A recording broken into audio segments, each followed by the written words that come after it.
ప్రార్థన అన్న అంశము రెండు విషయాల్ని యేసు ప్రభు ముడిపెడుతున్నాడు.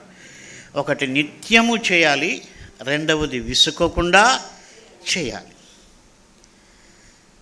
ఇది చాలా ప్రాముఖ్యమైనది. కొంతమంది ప్రార్థన అంటే రెండు మాటల్లో చెప్పేయడం అన్నది కాదు. ఆ ప్రార్థన నిత్యము చేయాలి, విసుగక చేయాలి. విసుగు వస్తుందని ప్రభువుకు తెలుసు. ప్రార్థన గంట సేపు చేస్తే మనుషుల యొక్క ప్రాణం చాలా విసిగిపోతుంది.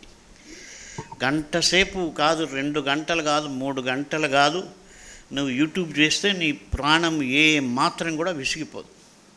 అయితే ఒక గంట సేపు ప్రార్థన చేస్తే విసుగు పుడుతుంది. ఎందుకంటే నీ శరీరం దానికి సహకరించదు. ఆత్మకు విరోధంగా శరీరము, శరీరానికి విరోధంగా ఆత్మ పోరాడుతాయని పరిశుద్ధ గ్రంథం చెప్తుంది.